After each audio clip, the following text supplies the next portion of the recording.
মামা যে কথা বলতেছিলাম যে বাংলাদেশের সাথে যুদ্ধ করে কোনো দেশই পারবে না। তা তো পারবে না, কারণ বাংলাদেশে কেজিবি, সিআইএ, মোসাদের থেকেও দ্রুত, দক্ষ, শক্তিশালী গোয়েন্দারা আছে। বাংলাদেশে মোসাদ সিআইএর থেকেও শক্তিশালী গোয়েন্দা আছে কোথায়? কেন পাশের বাসার আন্টিরা আছে না? তোর পাশের বাসার আন্টিরা নাই? এরা হলো পৃথিবীর শ্রেষ্ঠ গোয়েন্দা। কোন দিক দিয়ে শত্রুপক্ষ কখন কিভাবে আক্রমণ করবে এরা সব জানে, সব বলতে পারবে।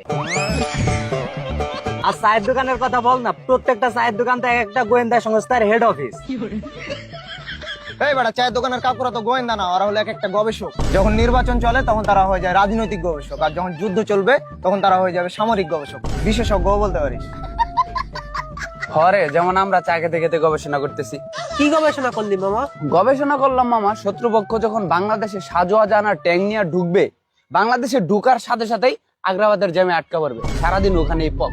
আর ভুল করে যদি কখনো ঢাকা ঢুকে যায় তাহলে তো আর এই দেশ থেকে বেরোতেই পারবে না।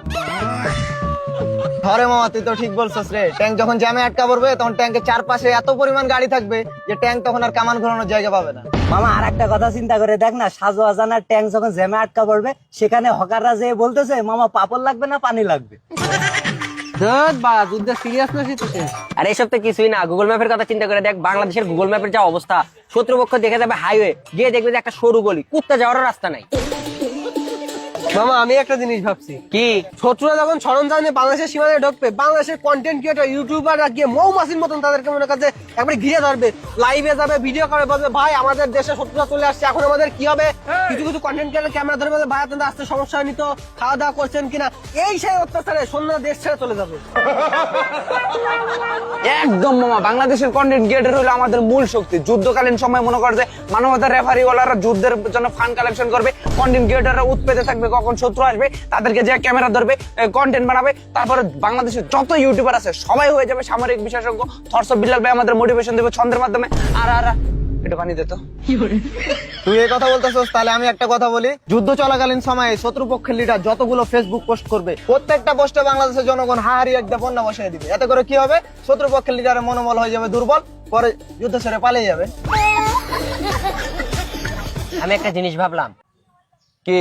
আরে বাংলাদেশের আন্টিরা যে পরিমাণ সরকারি চাকরির জন্য পাগল, সৈন্যরা যখন যুদ্ধ করতে আসবে তখন ও মাই গড ডিফেন্সের জব, সাথে সাথে মেয়েদের বিয়ে দিয়ে দিবে। ওরা তো আমাদের জামাই, আমাদের সাথে যুদ্ধ করবে কি? আমি একটা ভাবছি, বল বল, বাংলাদেশে যারা যুদ্ধ করতে আসবে তাদের কিন্তু দুইটা যুদ্ধ করা লাগবে। দুইটা যুদ্ধ কেমনে? এ দেশের সৈন্যদের সাথে যুদ্ধ করা একটা যুদ্ধ, এবং এ দেশে পরিবেশের সাথে খাপ খাওয়ানো আর একটা যুদ্ধ।